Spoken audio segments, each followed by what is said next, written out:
咁首先咧，你要 create 兩個 DTM 先啦。咁應該好似有一個 DTM 係叫 TKT 啦。要 create 啦，記得係 3D DTN 啦。因為 3D DTN 咧，就要記得。咁跟住咧，你就喺 Terrain 呢度啦，你就 import 佢嚟啦。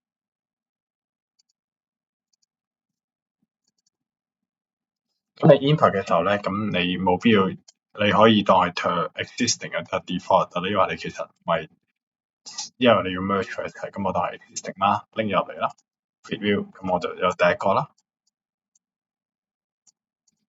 咁我哋又有呢一個新嘅做你另外一個 existing 嘅，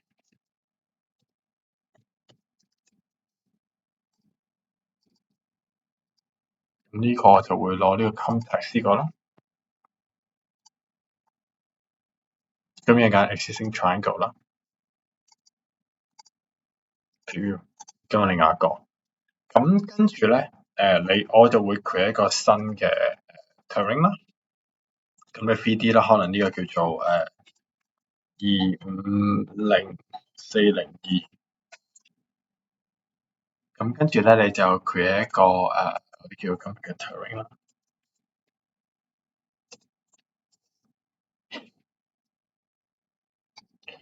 跟住咧，你就將佢哋兩個 reference 入嚟，即係你頭先嗰個 existing 啦，同埋今日同埋上一個。咁我就做一次。咁喺呢度咧就揀 coincident world preview，咁應該咧佢哋兩個咧就會入咗嚟。咁你見到一個啦，同呢一個。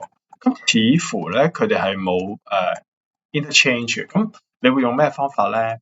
我就喺 terrain 呢度咧就會用一個叫做 addition method，叫做 create complex terrain models。咁咧你就攞其中一個咧就會做 main。今次咧我哋唔係 merge，我哋係 append，即係將兩個合體就係 append。如果 merge 出嚟即係都係合體嘅，不過就會將一個 design。如果係 design 同埋 existing 咧，就用 merge。如果兩個都一樣咧，我哋就用 append。咁我就用另外一個 terrain existing，今次都係按 existing 都係用 existing boundary 啦。咁我哋叫做20250402 merge finish。咁佢就要將兩個咧會放埋一齊。好啦，咁如果我而家即刻 turn off 呢一個啦，咁你就睇到佢一個大啲嘅。咁我將呢個咧就會用翻嚟嘅 triangles， 咁可能用翻呢個叫 maximum。咁跟住咧開翻個 triangle， 咁我當呢個 set 50。咁你應該就會見到一個咧 merge 咗嘅一個 triangle。咁呢一個咧已經可以咧俾你去已經合咗兩個喺埋一齊嘅啦。咁如果你係想做翻 DTM， 你可以 export 翻呢個做 DTM 嘅。咁我就可以還是做 DTM 俾翻你啦。咁你就可以 import 翻去咧，去攞嚟用啦。